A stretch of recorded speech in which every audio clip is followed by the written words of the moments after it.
it'll stay in one place. And what is your name? Velocity. Velocity is the name of your company? Oh, Loom is the name of the company. Loom. Yeah. Your name is Velocity? Velocity. Velocity? Yeah. I love it. Thank you. Okay, so let me. Okay, all right. It's a little bit messy, but all right. Well, I should have put you on Facebook Live and gotten you some publicity. Yeah, you don't need She's like a marketer. She's so funny. Okay. She is going to make a pom-pom. So to make a pom-pom, you need worsted weight yarn. Could be acrylic or wool, or Aran weight.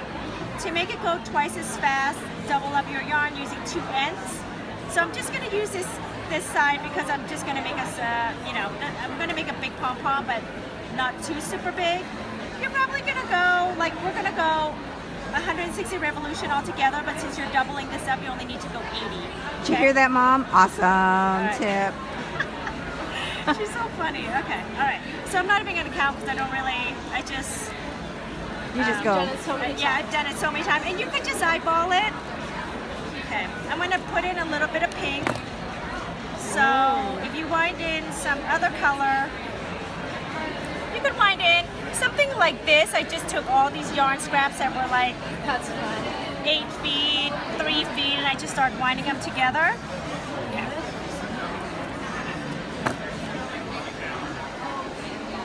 So I'm going to finish it up with this. So you don't really have to like,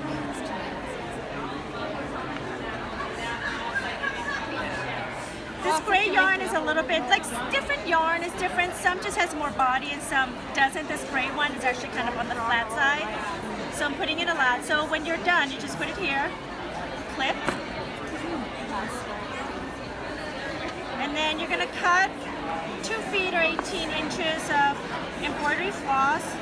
Anything that's thin and strong. It could also be crochet yarn. Then you're just going to insert this to the bottom, measuring the top.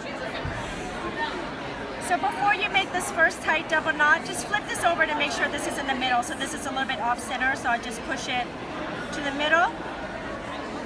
Tie double knot. This first tie double knot doesn't have to be super tight because it's really just functional. Take that out. Flip it over, and now you're going to make another really tight double knot. And to make a tight double knot, the only way to really do it is to work really close to the knot and just work fast.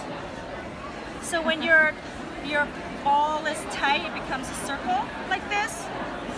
I'm going to make another one.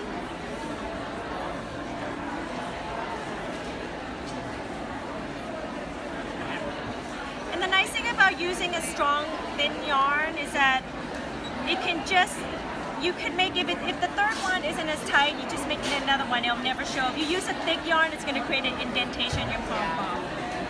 Cut it really close. So real quickly, I'm going to have you pinch it. So it should be tight like that, should be like very, if anybody else want to pinch it real fast. Oh yeah. I know, there's some pinch. No? Did you want to pinch it? You know, we actually sent them to this mill in North Carolina, and they actually spin it in their yarn. And now you're just going to take sharp scissor. I like a 7-inch scissor because they're just easy to control. And you cut all your loops.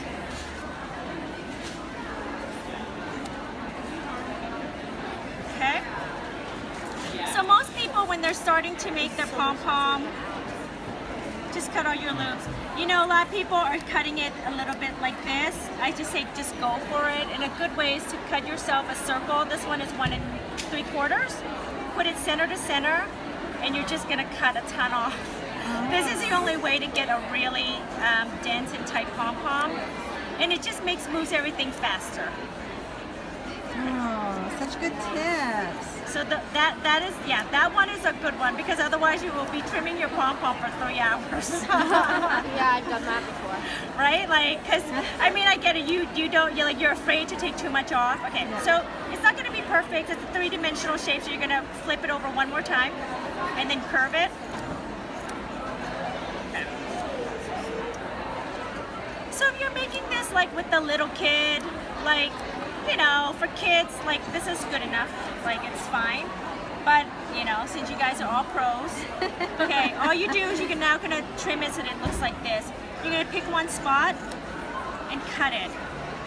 Cut it down until you get to like the density that you like, right here. And once you get that there, you're gonna work it all the way around. Don't start moving your pom-pom around all over the place.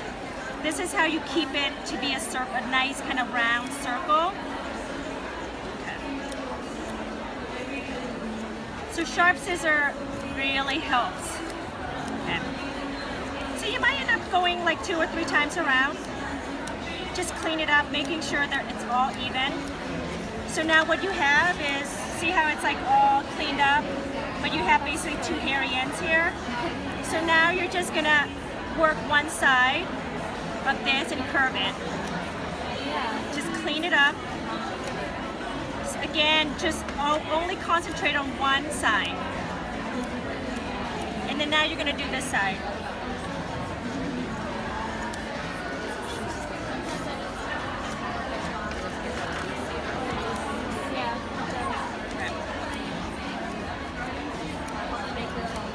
So now you have like a pretty round pom-pom, and just fluff it up a little bit.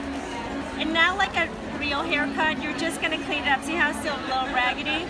You're taking so little off, but you're gonna work it the same way, which is very like one side around. You can start moving it around a lot if you want, but I don't recommend it, you know, because you might lose your kind of roundness. There's loops hidden in.